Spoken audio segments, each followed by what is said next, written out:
One champion நம்ம கூட வந்து motor vehicle inspector aspirant Lakshmi Narayanan இருக்காரு.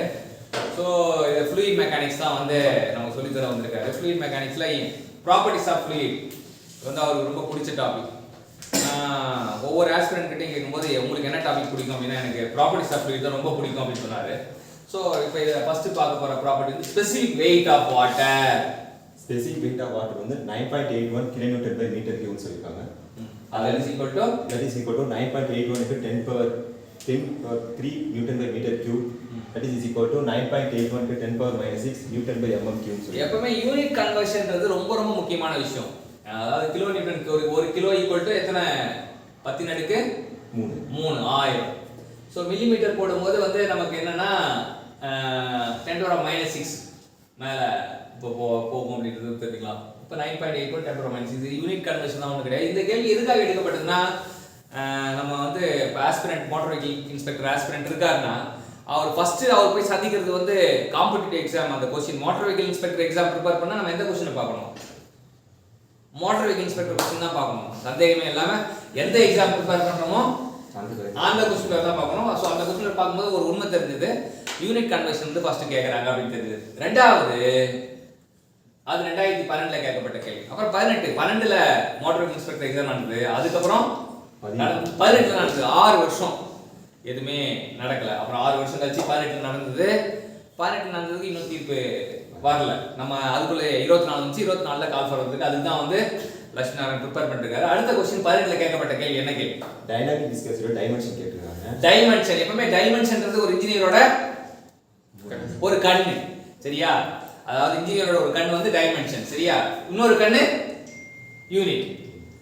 யூனிட்டும் டைமென்ஷன் தெரிஞ்சாதான் இன்ஜினியர் பார்வை உள்ள இன்ஜினியர், சரியா? யூனிட்டும் டைமென்ஷன் தெரியலனா பார்வையற்ற இன்ஜினியர். ஸோ இப்போ இது எப்படி போடுறது? டைனமிக் விஸ்காசிட்டி எப்படி போடுறது?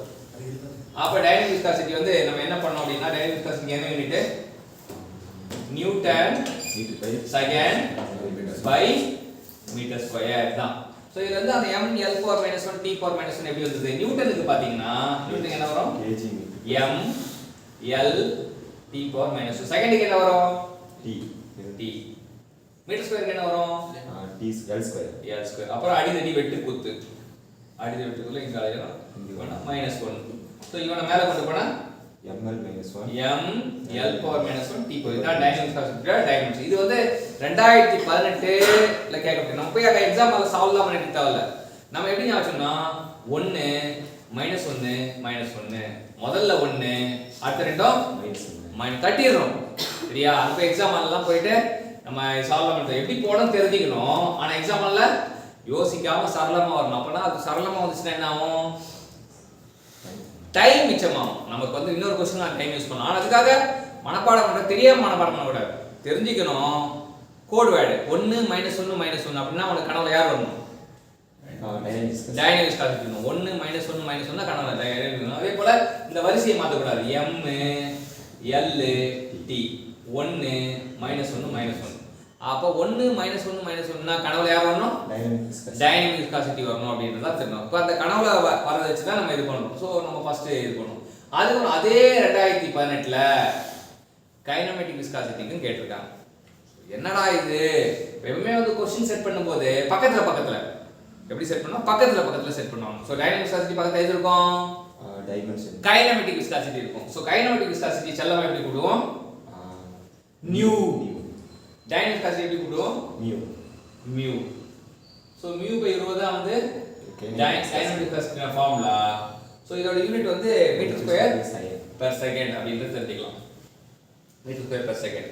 இதுல ஒரு சுவாரஸ்யமான தகவல் இருக்கு. மீட்டர் ஸ்கொயர் வந்து கண்டிப்பா மீட்டர் ஸ்கொயர்னா m இது இல்ல, எது இல்ல, m இல்ல. So l square t power -1. So m வராது. கைனமேட்டிக் விஸ்காசிட்டியும் டைனமிக் விஸ்காசிட்டியும் பார்க்கும்போது நம்ம என்ன ஞாபகம் வச்சுக்கணும்னா, டைனமிக் விஸ்காசிட்டினா கண்டிப்பா அங்க மாஸ் வருமா?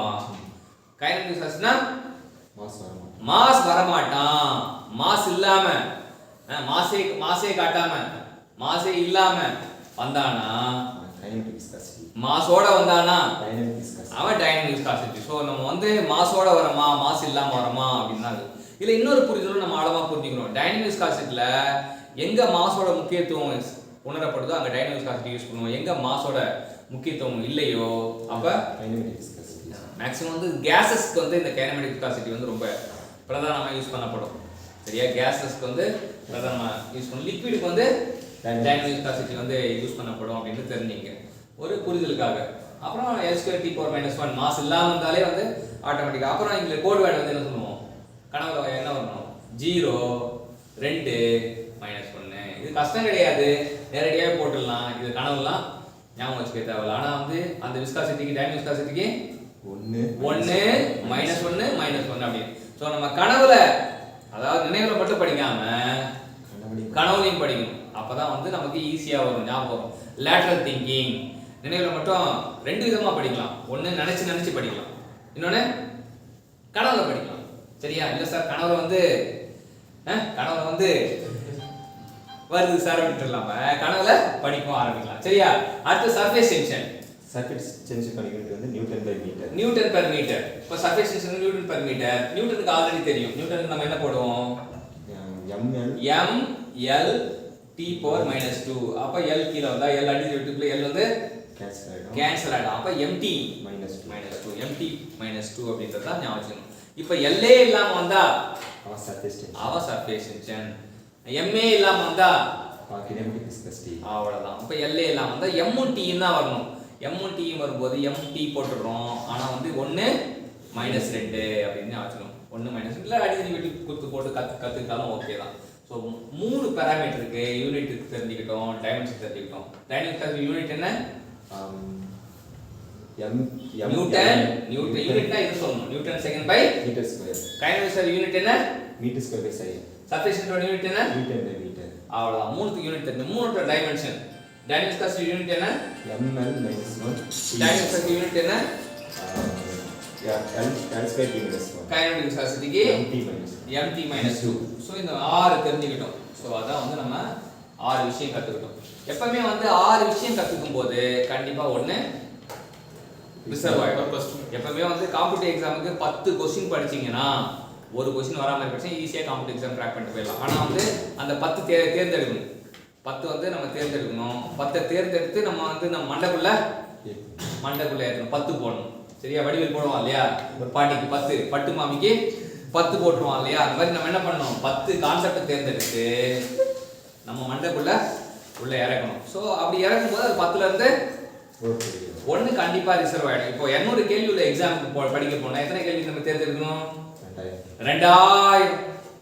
2000 கேள்வி தேர்ந்தெடுத்தா கண்டிப்பா அந்த போஸ்டிங் கன்ஃபார்ம் பண்ணணும். ஆனா தேர்ந்தெடுத்து விளையாடணும். எல்லா கேள்வியும் கொடுக்குற கேள்வி எல்லா கேள்வியும் படிச்சுட்டு கூடாது. கொடுங்க கொண்டான்னு படிச்சுட்டு தெளிவா 2000 கேள்வி படிச்சுட்டு ஃபர்ஸ்ட் போஸ்டிங் வாங்கணும்.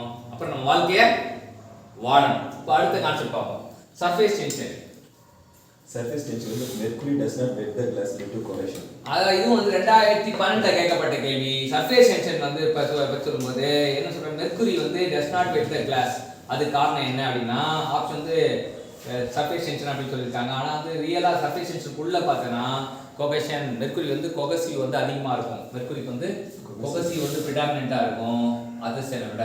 ஸோ அதனால் வந்து மெர்க்குரி ஒட்ட பார்க்குமே தவிர மெர்க்குரி கண்ணாடியோட ஒட்டாது அப்படின்னு. ஆனால் ஆன்சர் வந்து சர்ஃபேஸ் டென்ஷன் கொடுத்தா, ஏன்னா கோகஷன் ஆப்ஷன் வந்து இல்லை. அடுத்தது அதர்ஷன். Water wet the class. தண்ணி கிளாஸை நினைக்குது அப்படின்னா அது காரணம் அதர்ஷன். மெர்க்குரி கிளாஸ் நினைங்க, அது காரணம் கோகஷன். அங்கே ஆப்ஷன் கோகஷன் இல்லாமல் நம்ம சர்ஃபேஸ் டென்ஷன் போவோம்.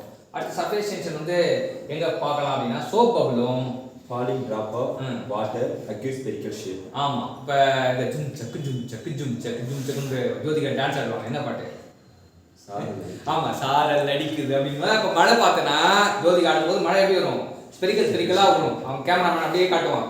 அப்ப நமக்கு என்ன தெரியும், வெறும் ஸ்பியர். அந்த மழை ஜோதிகா விளையாடுற இது வந்து மழை வந்து எப்படி இருக்கும், ஸ்பெரிக்கல் ஷேப்பா. அதுக்கு காரணம் என்ன, ஜோதிகா விளையாட மட்டும் கிடையாது, நம்ம விளையாடணும் மழை ஸ்பெரிக்கல் ஷேப் தான் இருக்கும். ஆனா ஜோதிகா விளையாடுறதை நம்ம ஞாபகத்துக்கு வச்சுக்கிறோம், நம்ம விளையாடணும் மழை ஸ்பெரிக்கல் ஷேப் தான் இருக்கும். மழை ஸ்பெரிக்கல் ஷேப்பா இருக்கு காரணம் சர்ஃபேஸ் டென்ஷன். ஸோ ஜும் பாட்டு கேட்டா என்ன ஞாபகம் வரணும், சர்ஃபேஸ். ஸோ இன்னைக்கு இந்த மோட்டார் வெஹிக்கிள் இன்ஸ்பெக்டர் ஆஸ்பிரண்ட் வந்து நமக்காக கஷ்டப்பட்டு ஒரு நியூமெரிக்கல் குவான்டிட்டி கற்றுக் கொடுத்தாரு. அப்புறம் 3 யூனிட்டை கற்றுக் கொடுத்தாரு, 3 டைமென்ஷன் கற்றுக் கொடுத்தாரு, 3 முக்கியமான காரணம் அபவுட் த சர்ஃபேஸ் டென்ஸ் கற்றுக் கொடுத்தாரு. இது எல்லாமே 3 கற்றுக் கொடுத்து நம்ம முன்னெடுத்துக்கு உதவி செஞ்ச லட்சுமி நாராயணன். தேங்க்யூ.